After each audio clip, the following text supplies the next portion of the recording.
United States energy policy, meanwhile, expected to change dramatically under a Trump administration. Joining us right now is the former Secretary of Energy under George W. Bush, Spencer Abraham. Secretary Abraham, good to see you. Good to be back. Thank you so much for joining us.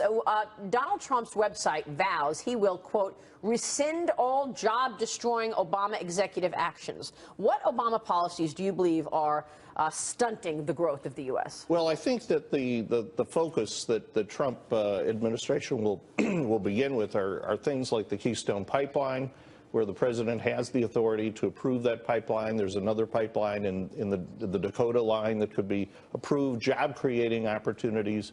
I think there'll be a re-examination of the Clean Power Plan, which was an EPA ruling that's now stuck in the courts. That came out of the Obama EPA that would, if passed, profoundly change the makeup of the power sector and potentially have job implications as well. So I think there's a lot of areas that Trump could act in. You have to believe that the Keystone Pipeline creates, what, lots of jobs? Yeah, how many? Yes, well, thousands along the pipeline and the construction. 40,000. Yeah, I mean, it's an infrastructure stimulus that would be a big impact on the economy. And I feel the point that's rarely made about these type of energy infrastructure created jobs is they're good paying jobs. These aren't the kind of low wage jobs we've seen kind of enter the marketplace under President Obama. These can pay people, upwards to close to 6 figures in some cases. North Dakota is a perfect example of seeing the per capita income shoot up because of fracking, for example. But that brings me to my question, Mr. Secretary, and great to see you, by the way. How big is the potential for the energy economy alone to grow the American economy, which has been stuck in 1.5%? Well, I think over the last 5 to 10 years, much of the growth and much of the impetus for momentum in the economy has come out of the energy sector. Now, as oil prices have declined, we've seen some of that recede. But certainly there's a chance with these kinds of investments to get the momentum started again. And I think the Trump administration will try to do that. So isn't it the case that this argument is often falsely characterized as a choice between jobs and climate? Isn't it right that a lot of the regulation that the administration, the Obama administration, put in on allegedly for climate hasn't even delivered on that level? It's hurt jobs, but it hasn't helped with climate. That's right. Well, one area, that gets a lot of this attention is the renewable fuel standard, the ethanol standard, and whether or not it actually has a net positive or negative impact on carbon emissions. Many environmental groups now find themselves rethinking whether or not that's the way to go. And so there will be, I'm sure, a cost-benefit analysis that takes that into account as we go forward. What's your thought about what the Saudis are doing right now? There's all this conversation about whether or not they are, in fact, going to agree to a production cut, going into an OPEC meeting. What do you think the priorities are, and how does that impact America? Well, as has been the case for the last 2 years, I'm skeptical about whether they'll come out of this meeting with a real deal. I mean, they every time they talk about having either a freeze or a cut, or whatever, they don't quite get to the finish line, and they talk about, well, we've made great progress. So the thing to watch is whether they actually have a cut or freeze with real numbers attributed to real countries, or if it's more talk to try to keep prices stabilized by jawboning rather than by real action. If the U.S. starts drilling more, we got the Keystone Pipeline, if that happens as well, does that send oil prices lower because we have more supply on the market, you think? Well, as the production increases around the globe, the market becomes oversupplied. The real key, though, is demand. And with a soft economy in the U.S. that hasn't grown that rapidly, and in Europe, we haven't had demand rising at the level that we would like. And if we could stimulate the economy, have real job growth and real overall economic growth, the demand would start going up, and that supply would no longer be too great. In fact, you'd start to see prices adjust to the greater demand. So let's talk about the cabinet, because America is anxiously awaiting what we're going to hear from President-elect Trump's cabinet picks. Possible candidates for Energy Secretary include Continental Resources Chief Executive Harold Hamm, Congressman Kevin Cramer, and former Texas Governor Rick Perry. Secretary Abraham, tell us the qualifications that you think are required for this job and your sense of who, I know you don't want to speculate on who might get it, but what does the job require? Well, it's a job. It's a very diverse department because it was pulled together in 1977 from a number of pre-existing agencies. So part of the job is what we think of, oil and gas and research into these areas. but it also is the home of the national laboratories. It's also the agency that oversees our nuclear stockpile and maintains the security of that stockpile and its readiness.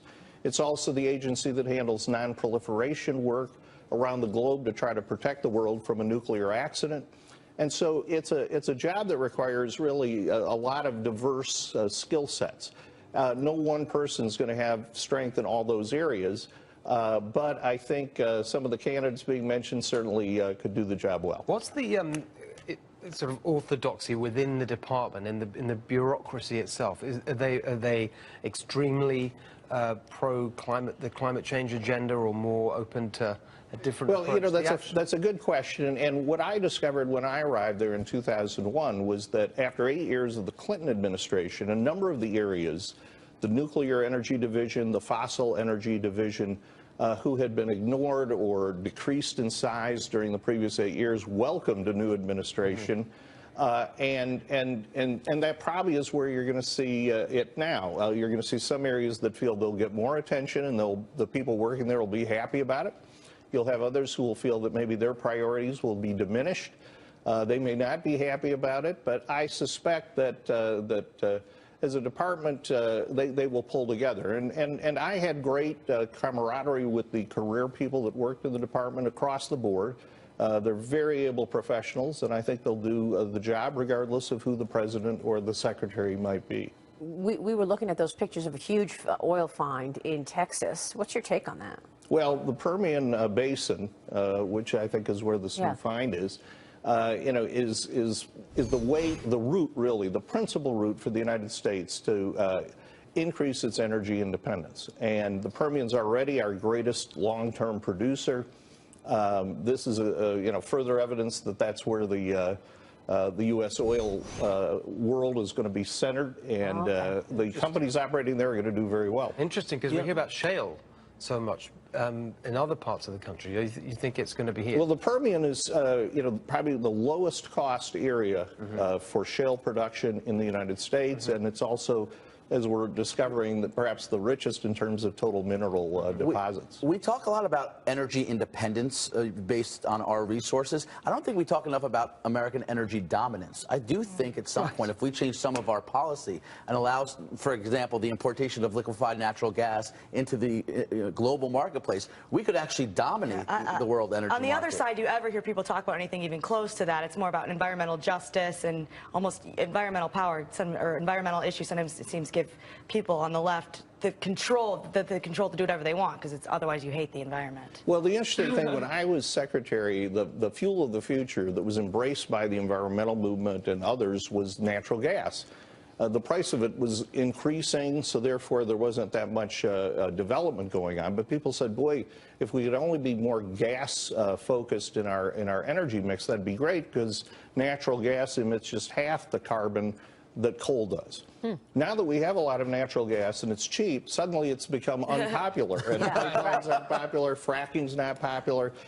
So I think you're right in the sense that, that there's always a new cause for some of these groups. But the truth is, our natural gas deposits and these new deposits in Texas are going to give the United States a lot of leverage in the world market. Yeah, it sounds like it's about to become real popular once again. I think Secretary, good to see you. Thank you. Thanks so much. Secretary Spencer Abraham there. Coming up, the White House versus Trump Tower. Stuart Varney weighs in on the reports that the president-elect wants to split his time between the Big Apple and the nation's capital. Then Facebook caught fudging the numbers again. The social media giant admits to exaggerating the advertising metrics for a second time this year. Back in a minute. Thank you.